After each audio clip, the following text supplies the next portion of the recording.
ہو گیا رنگ حملہ ہو گیا اس طرح سوکھے گلوں کا رنگ حملہ ہو گیا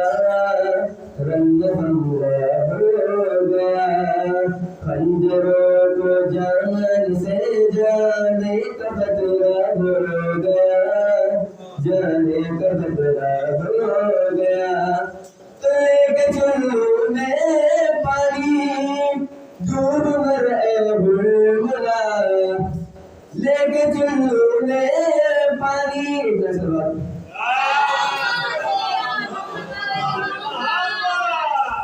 لے کے چلو میں پانی دور مر اے بلبلا ایک بچے سے سرے میں درد رسوا ہو گیا رسوا ہو گیا ایک بچے سے سرے میں جان رسوا ہو گیا میں جان رسوا ہو گیا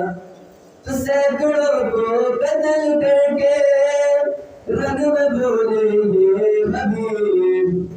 سینکڑوں کو قتل کر کے رنگ میں بولے یہ حبیب کیا سمجھ رکھا ہے تم نے شیر بولا ہو گیا شیر بولا ہو گیا کیا سمجھ رکھا ہے تم نے شیر بولا ہو گیا شیر بولا ہو گیا سبحان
محمد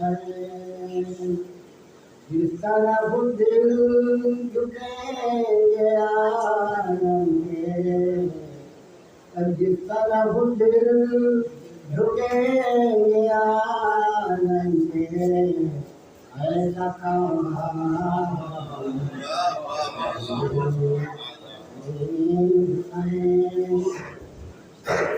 ہمارے بدلا سے تو ہے انسان ہمارے بدلا سے تو ہے انسان اس کو مولا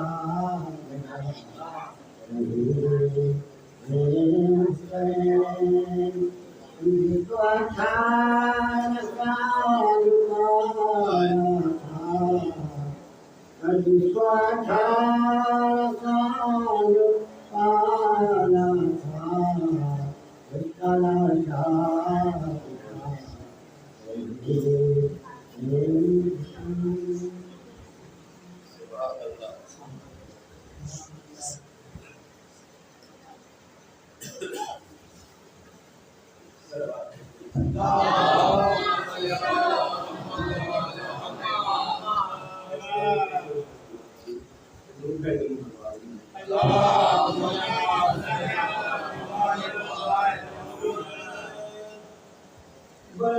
بلندی ہو جو اسلام کے ستارے تھے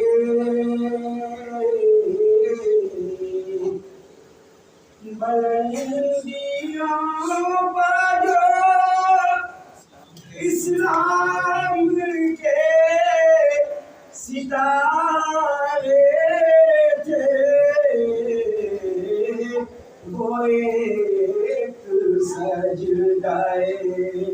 شبیر ابھارے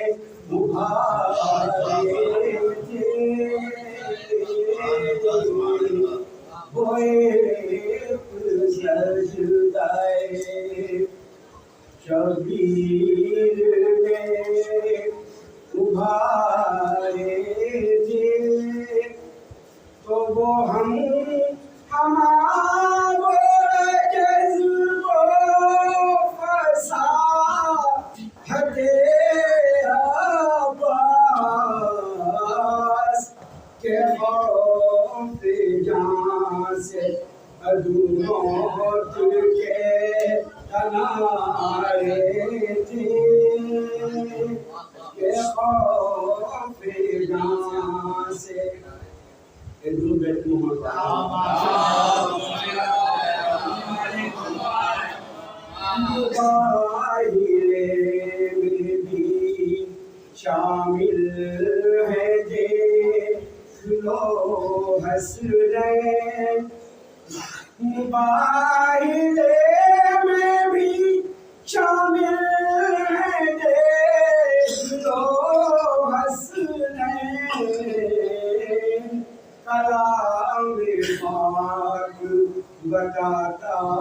ہے کتنے پیارے تھے ملی تھی جن سے اندھیروں کو روشنی اشفاق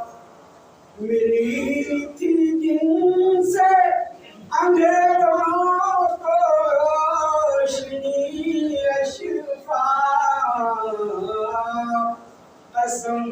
خدا کی 72 ہمارے تھے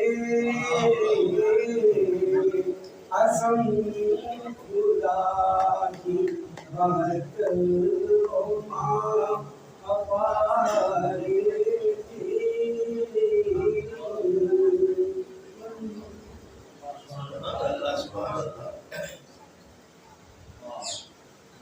آواز بلند نعرہ صلوات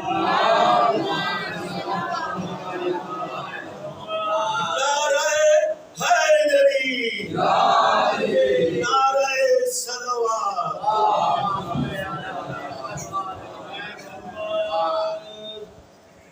اللہم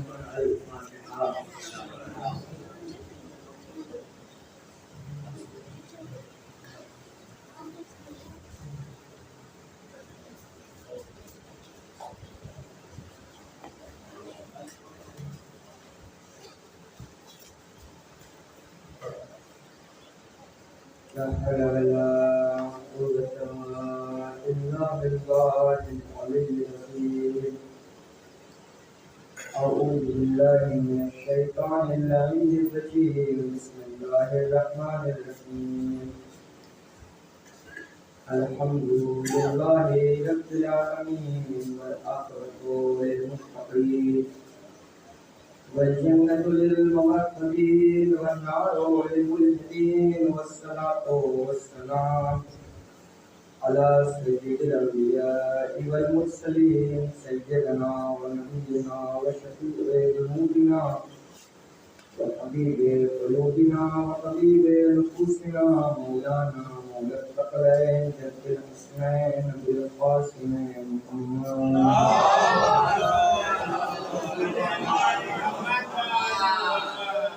وآله الطيبين الطاهرين المعصومين المنتجبين المنتقبين المظلومين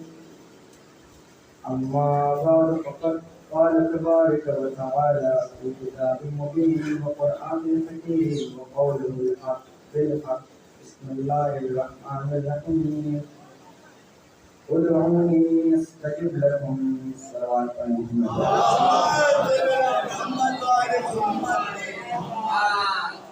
معزز کریم سامعین کرام بزرگان ملت رفتہ رفتہ غم کے الزام ہمارے درمیان سے گزر رہے ہیں دیکھتے دیکھتے آج 7ویں محرم اس کو بھی نمودار کروں. عزیزوں، میں نے کل اس آیت کا ذکر کیا تھا، چند باتیں اس پہ کہنی ہے. چند لمحات کی گفتگو ہے. پروردگار عالم قرآن کریم میں ارشاد فرما رہا ہے، ادعونی، مانگو، طلب کرو، استجب لکم، میں تمہاری مرادوں کو قبول کروں گا، میں تمہیں دینے والا ہوں. اگر محترم، میں اکثر کہتا رہتا ہوں اور یہ کہنا درست بھی ہے کہ جو ہے قول اپنے قائل کے ذریعے سے پہچانا جاتا ہے. قول کی معرفت اس کے کہنے والے کے ذریعے سے ہوتی ہے. جیسا کہنے والا ہوتا ہے قول کی معرفت اسی لحاظ سے کی جاتی ہے کہ کس بلندی پر قول ہے. اگر میں کوئی بات کہوں تو اس کی حیثیت کچھ اور ہوگی، لیکن اگر میرے بزرگ کوئی بات کہیں تو اس کی حیثیت کچھ اور ہوگی. اسی لحاظ سے احادیث کی حیثیت کچھ اور ہوگی، اقوال کی حیثیت کچھ اور ہوگی، اور آیات کی حیثیت کچھ اور ہوگی.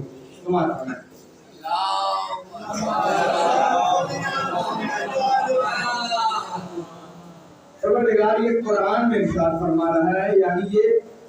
آیت قرآنی ہے اور خدا کا قول ہے کہ جس میں لا ریب فیہ، پہلے ہی آیت میں اس نے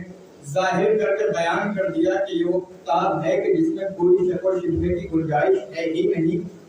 گنجائش ہی نہیں ہے جس میں کسی شک و شبہے کی. تو ایسی مکمل پاک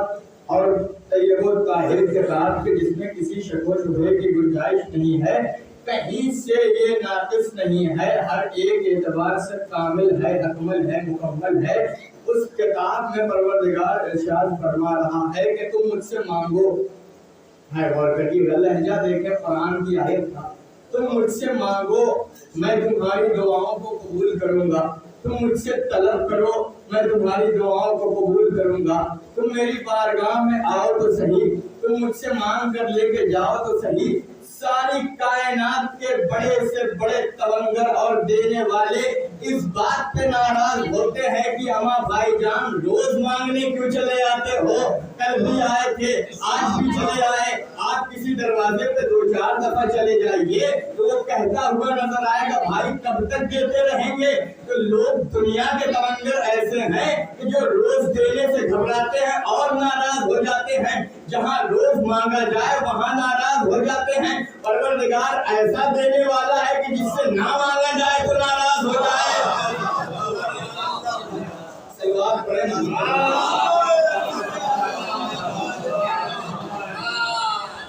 وہ ایسا دینے والا ہے جو بلا بلا کے دے رہا ہے، کہہ رہا ہے کہیں اور جانا ہی کیوں ہے، کہیں اور سے لینا ہی کیوں ہے. میں تمہارا خالق ہوں، میں تمہارا پیدا کرنے والا ہوں، میری بارگاہ پہ آؤ، مجھ سے طلب کرو. عزیزان محترم، جہاں تک آپ نے یہ بات تو سنی ہی ہوگی، کائنات میں انسان سے سب سے زیادہ محبت کرنے والی شخص اور ذات کا نام اگر کوئی ہے تو وہ ہے اس کی ماں، جو کہ اپنے بیٹے سے محبت کرتی ہے. ذات خداوندی پروردگار عالم دیکھیں، انسان کو بندے کو بنانے کے بعد خدا کہہ رہا ہے وہی بندہ. آپ ماں کی محبت کو تصور کر لیں، کوئی تصور تک نہیں کر سکتا کہ ماں کتنی محبت کرتی ہے. ماں کرنی والی ماں